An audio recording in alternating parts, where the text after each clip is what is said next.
What's going on, guys? It's Houston Sports Talk back another video day, and today the Houston Texans beat the New England Patriots 41-21. Great win for the Texans. Some of the best football we've seen the Houston Texans play all season. Now, there were some defensive mistakes here and there. Drake May went out there, even though he did some bad things, threw a couple interceptions. Texans defense, Kalen Bullock was able to get an interception. I believe it was Eric Murray that had the other interception. So the defense had a bunch of sacks. So defense was really good early on in this game, outside of a late mistake off of a deep touchdown pass to Kayshon Boutte. And outside of that touchdown pass in the first half, that was really it for the defense. But in the second half, the defense started making some mistakes, but it's okay because the offense had their best performance. I'm not gonna lie. The defense did worse than I thought they would. I thought that going into this game, I thought this would be a game where, defense would only give up around 13, 14 points. Was not expecting this Patriots offense that has been so bad with a rookie quarterback to go out there and produce 21 points on the board. But at the same time, I did not expect this Houston Texans offense to go out there and put up 41 points on the board. I thought the Texans would be high scoring. I thought the Texans would my prediction for the Texans was that they would score 27 points. I think I said that my final score prediction was 27-13 for the Texans, and final score was 41-21. I did not expect the Texans to score 41 points in this game. This is the first win for the Houston Texans this season where they win by double digits, and they have struggled against some bad teams. They struggled against Jacksonville to get the job done.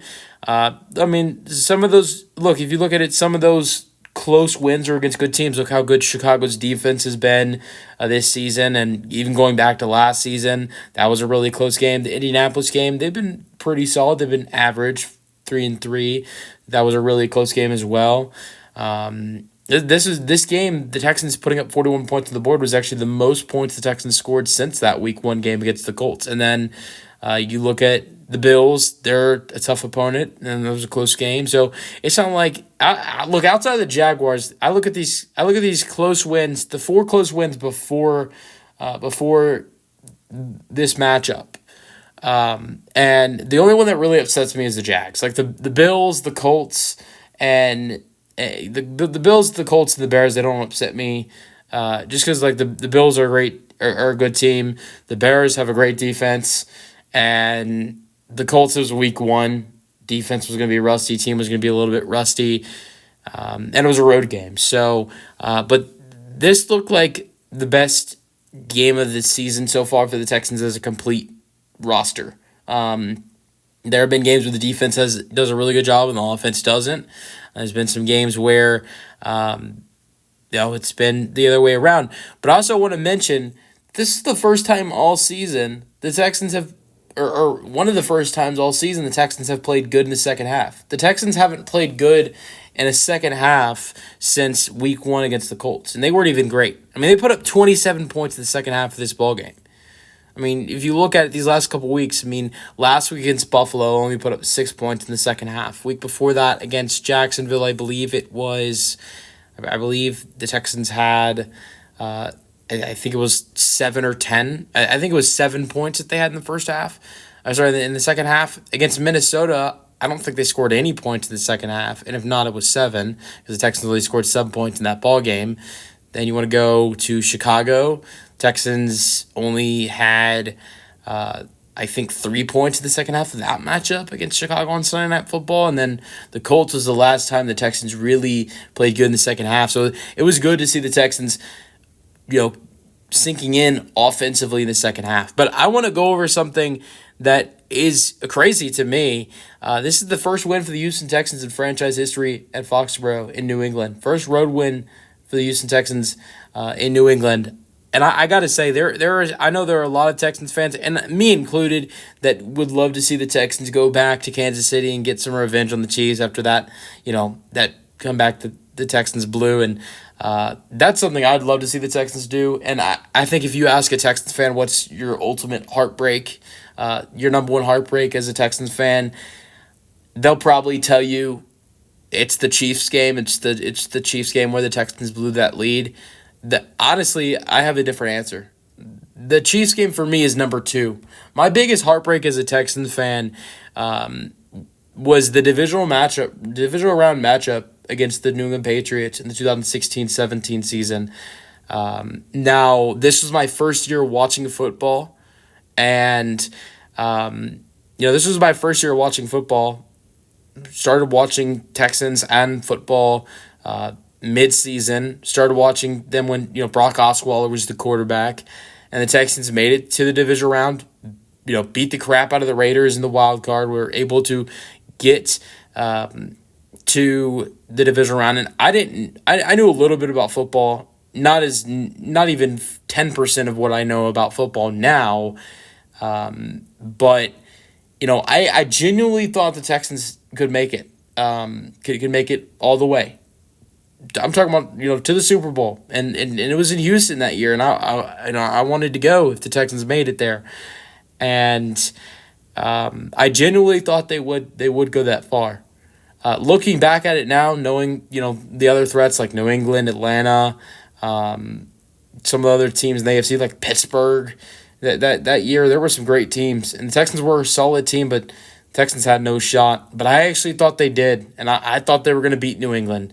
And I had rarely watched Tom Brady, being new to football, and I knew he was a good quarterback. I knew about him, but I generally thought the Texans could go ahead and beat the Patriots. And that's when I was introduced to the greatness of Tom Brady.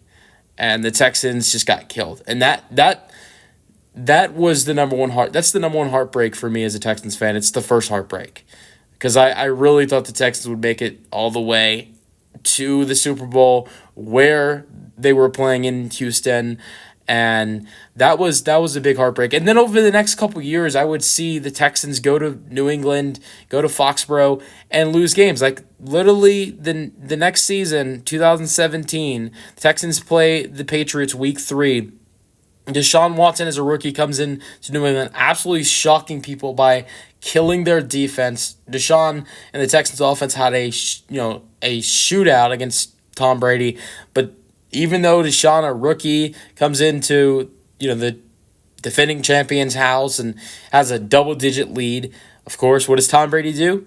He comes back and he wins the ballgame. That was like it all over again. And then literally the next season in 2018, Texans open up where? In Foxborough, against New England, and the Texans lost by 7 to open up the season. So I've watched this Texans team not able to win in New England 3 times. I've seen them go into New England a couple different times in the preseason and get the job done, but that doesn't count.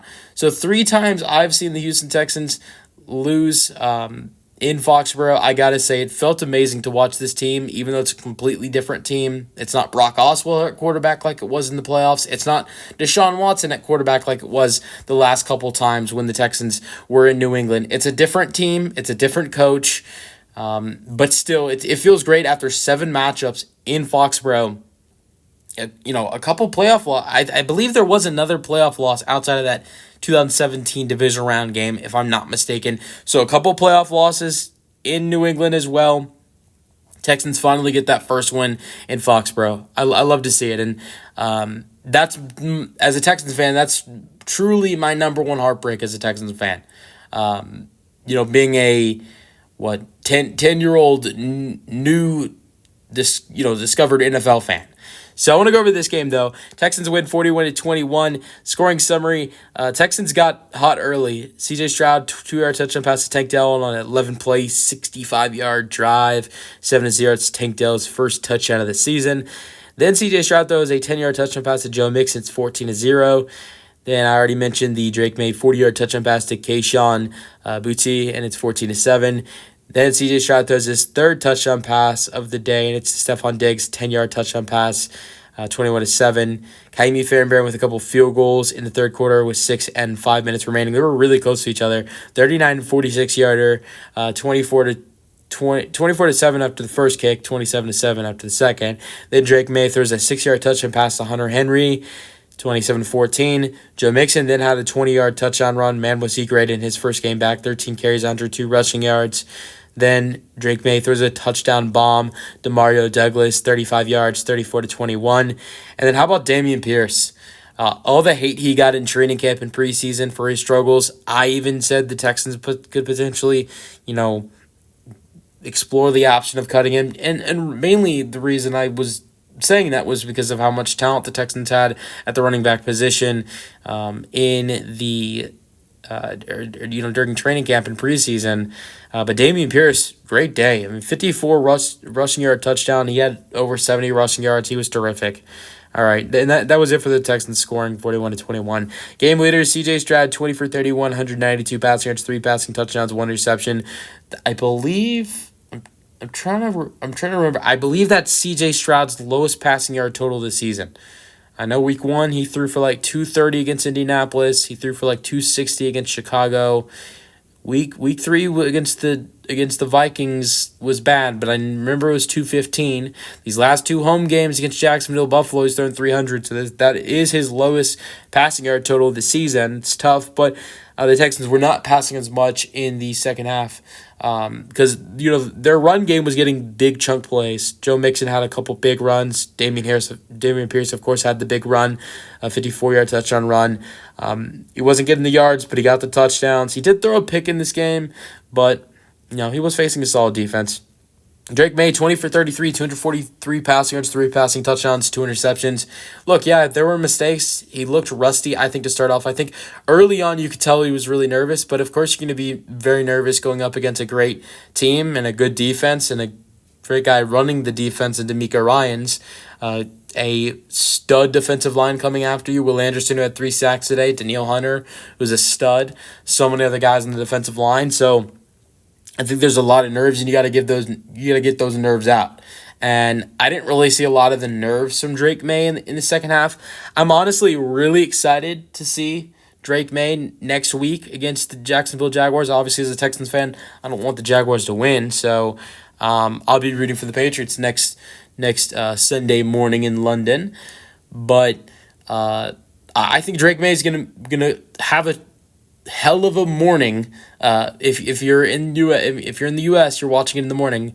But I think he's gonna have a hell of a morning or day wherever you're watching in London next week, because Jacksonville's defense is terrible. They give up a lot of yards. They did to Chicago today. DeAndre Swift almost had 100 rushing yards. Caleb Williams threw for over 225.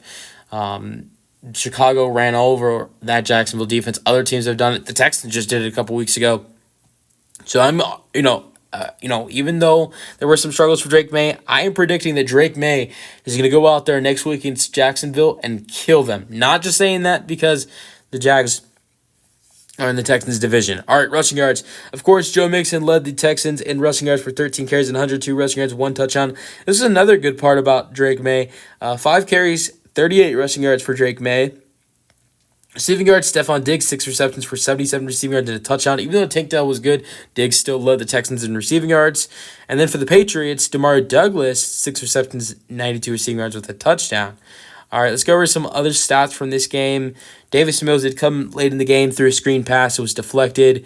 He had a couple handoffs. That was it for Davis.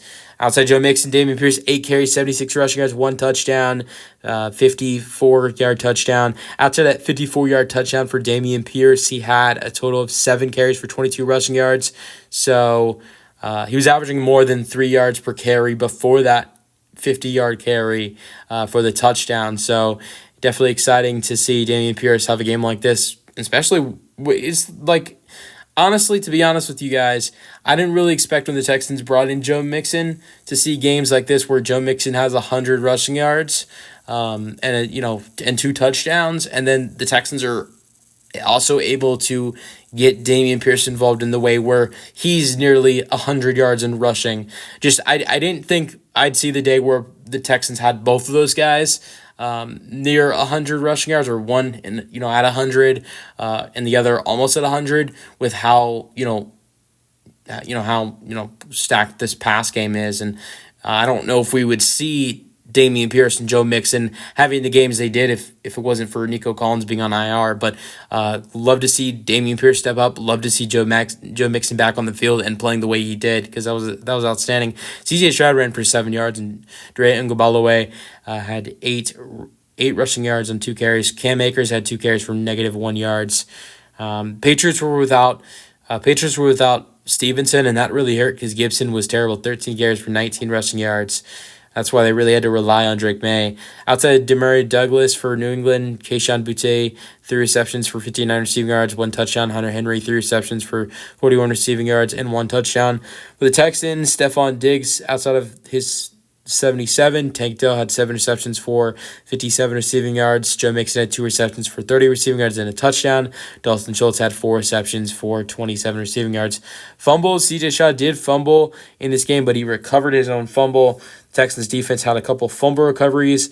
There was a fumble lost by Austin Hooper, and it was recovered by Kalen Bullock. And then there was a fumble by Drake May, and it was recovered by Mario Edwards Jr. And that was it for this game with fumbles. Tackles, Neville Hewitt led the Texans in tackles with 9 tackles, and Devon Goodchocks, I hope I said his name right, had 8 tackles for the Patriots. He led them in tackles. Texans had 4 sacks. 3 of those went to Will Anderson, 1 for Danielle Hunter. So that monster defensive end duo right there for the Texans. 8 tackles for loss, 4 for Will Anderson, my goodness. 2 for Khalil Davis, 1 for Danielle Hunter, and 1 for Jalen Petrie. And the Patriots had 4, 1 for Anthony Jennings, 1 for Kyle Duggar, 1 for Jacqueline Roy, and 1 for Jalen Hawkins. Interceptions. Kalen Bullock had an interception, which he returned for 28 yards, and Eric Murray had an interception. It was a nice interception. Don't get me wrong. Eric Murray, nice interception. But he still played terrible in this game. I mean, he gave up a bunch of yards. Some of the Patriots, some of the big plays the Patriots offense had late in the game, a lot of it was because of him. There were a couple pass interference penalties that, were called because of him. I think maybe there was 1 pass interference and then 1 holding, or if not, there was 2 pass interferences. So Eric Murray, yes, good interception by him, but honestly, he was not playing that great in this game. You're gonna go look at another defensive back who had an interception that was playing great in this game. That's who I call the center fielder, Kalen Bullock. 28 yards, a return on an interception. He also had a fumble recovery in this game, as I already mentioned. He was getting involved with, tackling in this game, 2 tackles. So, really good game by Kalen Bullock. I didn't like how this has been going on, but I don't like how much playing time Eric Murray gets. I think he's been absolutely terrible. But I look at guys like Kalen Bullock, who had a great game, and definitely has been a great part of this Texans defense. I mean, he had an interception and a fumble recovery today. He had an interception a couple weeks ago back in Chicago, or against Chicago and Houston, and then there was the big play against Jacksonville. If you guys remember, Tank Bigsby had the big run, and who chased after Tank Bigsby to stop it from being a touchdown. And if it was a touchdown, the Texans would have lost to the Jaguars a couple weeks ago. Kalen Bullock. So that's a guy right there who's so young, being a rookie, but is playing some great football on this defense for the Houston Texans. Love Kalen Bullock. But yeah, great game for the Texans. CJ Stroud looked good in his first game without Nico Collins. I think for the first time this season, or one of the first times since week 1, CJ Stroud, didn't have to do much. Just had to rely on the run game. Had to make some good throws here and there. Had to make some nice red zone touchdowns, some nice red zone touchdown passes. But you didn't have to have CJ do a lot to win this game. It's been the opposite the last 2 weeks against Buffalo and Jacksonville. You need CJ to go, and throw for over 300 passing yards. He didn't even need to throw 200 passing yards for this game, in this game for the Texans to get the win. So, yeah, loved seeing the Texans going out there and get the win today. Love seeing the Texans finally being able to beat the Patriots in New England, and that's awesome. Let me know your thoughts in the comment section, and peace out. Go Texans.